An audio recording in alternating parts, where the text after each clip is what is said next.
নমস্কাৰ আৰু আপোনাক স্বাগতম জনাইছোঁ এটা নতুন ভিডিঅ'লৈ আৰু আজিৰ দিনটোৰ কেইবাটাও গুৰুত্বপূৰ্ণ খবৰৰ সৈতে এটা নতুন ভিডিঅ'লৈ আপোনালোকক স্বাগতম জনাইছোঁ। আহি পৰিছে এই মুহূৰ্তত কেইবাটাও গুৰুত্বপূৰ্ণ খবৰ। যদি আপুনি এগৰাকী ৰেচন কাৰ্ডৰ হিতাধিকাৰী তেতিয়াহ'লে আপোনাৰ বাবে আছে কেইবাটাও গুৰুত্বপূৰ্ণ খবৰ। ফেব্ৰুৱাৰী মাহতেই হিমন্ত বিশ্ব শৰ্মাই ঘোষণা কৰিলে কেইবাটাও বৃহৎ আঁচনিৰ খবৰ। যদি আপুনি এগৰাকী অৰুণোদয় হিতাধিকাৰী তেতিয়াহ'লে আপোনাৰ বাবে এই ভিডিঅ'টো অতিকৈ গুৰুত্বপূৰ্ণ। আপুনি যদি অৰুণোদয় পইচা পায় তেতিয়াহ'লে ভিডিঅ'টো এৰি নাযাব, কাৰণ এই ভিডিঅ'টো এৰি গ'লে আপুনি কেইবাটাও গুৰুত্বপূৰ্ণ খবৰৰ পৰা বঞ্চিত হ'ব। আৰু ইয়াৰ লগতে দেশ, ৰাজ্য আৰু বিভিন্ন মহলৰ পৰা কেইবাটাও গুৰুত্বপূৰ্ণ খবৰ আহি পৰিছে এই মুহূৰ্তত আমাৰ হাতত। গতিকে ভিডিঅ'টো শেষলৈকে চাই থাকিব আৰু এনেধৰণৰ ভিডিঅ'সমূহ আগলৈ পাই থাকিবলৈ চেনেলটো ছাবস্ক্ৰাইব কৰি ল'ব আৰু ভিডিঅ'টো লাইক কৰি সকলোৰে লগত শ্বেয়াৰ কৰি দিব। দিবলৈ লৈছোঁ প্ৰথমটো গুৰুত্বপূৰ্ণ খবৰ। আপুনি যদি এগৰাকী অৰুণোদয় হিতাধিকাৰী তেতিয়াহ'লে আপোনাৰ বাবে আছে এক ভাল খবৰ। মাজত মাত্ৰ কেইটামান দিন অহা 20 ফেব্ৰুৱাৰী তাৰিখে হিমন্ত বিশ্ব চৰকাৰে মহিলাসকলক প্ৰদান কৰিব 8,000কৈ টকা। কিন্তু 8,000কৈ টকা পাবলৈ হ'লে কৰিব লাগিব কেইটামান গুৰুত্বপূৰ্ণ কাম। যদি আপুনি এগৰাকী অৰুণোদয় হিতাধিকাৰী তেতিয়াহ'লে আপোনাৰ বাবে আছে এক বিশেষ গুৰুত্বপূৰ্ণ খবৰ। হিমন্ত বিশ্ব শৰ্মা চৰকাৰে 4টা অৰুণোদয় কিস্তিৰ ধন প্ৰদান কৰিব একেলগে। অহা 20 ফেব্ৰুৱাৰী তাৰিখে আপোনালোকৰ একাউণ্টত সোমাব 8,000কৈ টকা। কোনসকল মহিলাই নাপাব এই 8,000কৈ টকা? যিসকল মহিলাৰ একাউণ্টত EKYC হৈ থকা নাই, যিসকল মহিলাৰ একাউণ্টত আধাৰ কাৰ্ড লিংক হৈ থকা নাই, তেওঁলোকে সোনকালে এইকেইটা কাম কৰি লওক। কাৰণ 20 ফেব্ৰুৱাৰী তাৰিখে পুৱা 10 বজাৰ লগে লগেই আপোনালোকৰ একাউণ্টত সোমাবলৈ গৈ আছে হাজাৰকৈ টকা। ভিডিঅ'টো সকলোৰে লগত শ্বেয়াৰ কৰি দিব যাতে সকলোৱে এই গুৰুত্বপূৰ্ণ খবৰসমূহ পায়। দিবলৈ লৈছোঁ এক ৰাজনৈতিক খবৰ। আমাৰ কংগ্ৰেছ দলৰ ভিতৰত শক্তিস্তম্ভ আছে। ভূপেন বৰা আমাৰ বাবে শক্তিস্তম্ভ। অসমত থকা অপশক্তিৰ বিৰুদ্ধে মাত মতাৰ ভিতৰত ভূপেন বৰা ডাঙৰীয়া এক শক্তিশালী কণ্ঠ। আমাৰ বাবে এয়া এক জটিল পৰিস্থিতি। আমিও শিকি আছোঁ। আমি নজনাকৈ কেতিয়াও যদি ভূপেন বৰা ডাঙৰীয়াক আঘাত দিছোঁ তাৰ বাবে আমি ক্ষমা বিচাৰিছোঁ। আৰু এই গুৰুত্বপূৰ্ণ মন্তব্য কৰিছে গৌৰৱ গগৈয়ে। ভূপেন বৰাই কংগ্ৰেছ দল ত্যাগ কৰাৰ কথাক লৈ গৌৰৱ গগৈয়ে এক গুৰুত্বপূৰ্ণ মন্তব্য কৰিছে। ৰকিবুল হুছেইনৰ বাবেই 2021ত AIUDFৰ সৈতে হৈছিল কংগ্ৰেছৰ মিত্ৰতা। 2024ত AIUDFৰ সৈতে থকা কংগ্ৰেছৰ মিত্ৰতা ভংগ কৰিছিল ভূপেন বৰাই। AIDFৰ মিত্ৰতা কৰাৰ বাবে পুৰস্কৃত হ'ল ৰকিবুল হুছেইন। মিত্ৰতা ভংগ কৰাৰ বাবেই শাস্তি পালে ভূপেন বৰাই। সংবাদ মেলত গুৰুত্বৰ অভিযোগ ভূপেন বৰাৰ। প্ৰদেশ কংগ্ৰেছত মুখ্যম আঘাত জনাই দল ত্যাগ কৰিলে প্ৰদেশ কংগ্ৰেছৰ প্ৰাক্তন সভাপতি ভূপেন বৰাই। AICCৰ সভাপতি মল্লিকাৰ্জুন খৰ্গে আৰু ৰাহুল গান্ধীলৈ পত্ৰ প্ৰেৰণ কৰিছে ভূপেন বৰাই। মুখ্যমন্ত্ৰী ভিক্ষাৰী নেকি?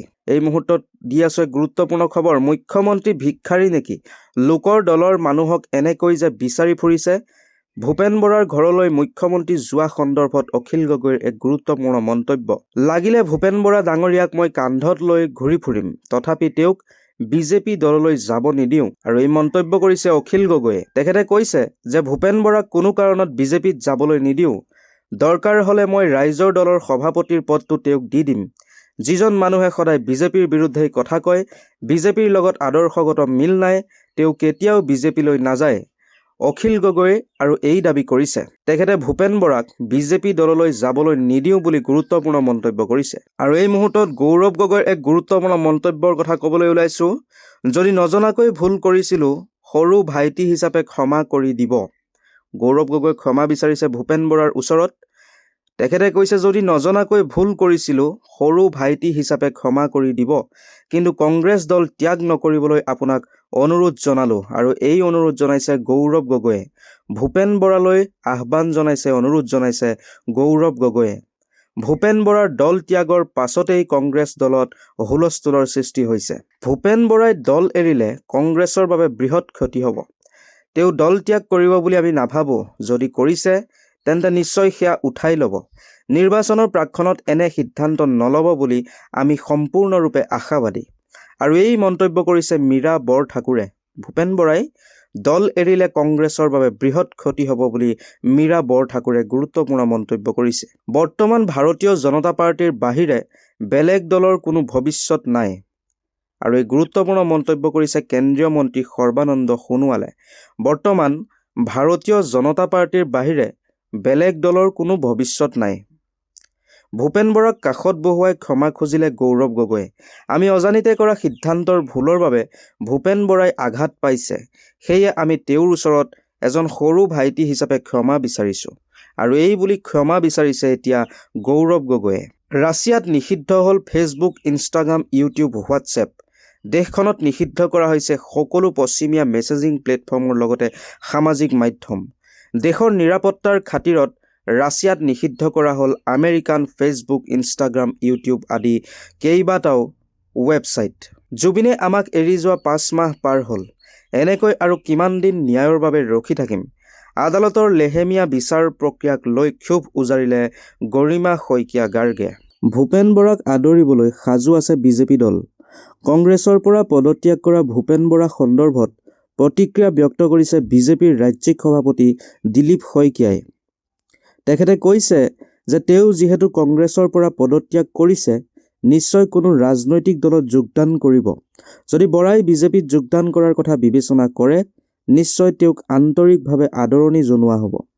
আনহাতে 20 ফেব্ৰুৱাৰীত ভূপেন বৰা বিজেপিত যোগদান কৰিব বুলি প্ৰকাশিত হোৱা খবৰ সন্দৰ্ভত শইকীয়াই কয় যে এতিয়ালৈকে তেনে কোনো যোগদানৰ কাৰ্যসূচী সন্দৰ্ভত তেওঁ জ্ঞাত নহয়।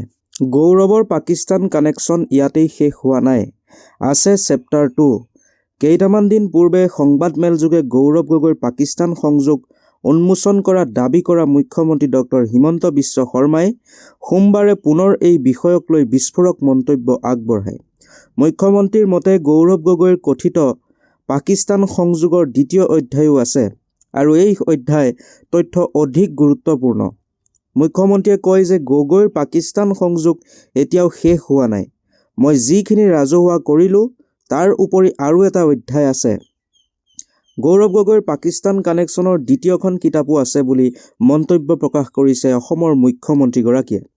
অৱশ্যে পদৰ গোপনীয়তাৰ শপত থকাৰ বাবে সকলো তথ্য ৰাজহুৱা কৰিব নোৱাৰোঁ বুলিও উল্লেখ কৰে।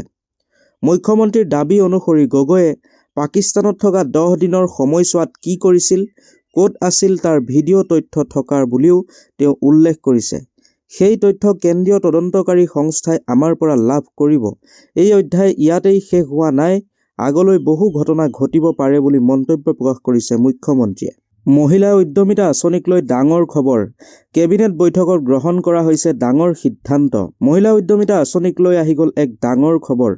কেবিনেট বৈঠকত শপত গ্ৰহণ কৰা হৈছে ডাঙৰ সিদ্ধান্ত। কেবিনেটৰ সিদ্ধান্ত সদৰি কৰি মুখ্যমন্ত্ৰী হিমন্ত বিশ্ব শৰ্মাই কয়, ৰাজ্যত মুখ্যমন্ত্ৰী মহিলা উদ্যমিতা অভিযানত 32 লাখ মহিলাক 10,000 টকাৰ প্ৰথম কিস্তিৰ ধন প্ৰদান কৰিছোঁ। বিভিন্ন সভা সমিতিত দেখিছিলোঁ কিছুমান জেনুইন হিতাধিকাৰী বাদ পৰিছিল।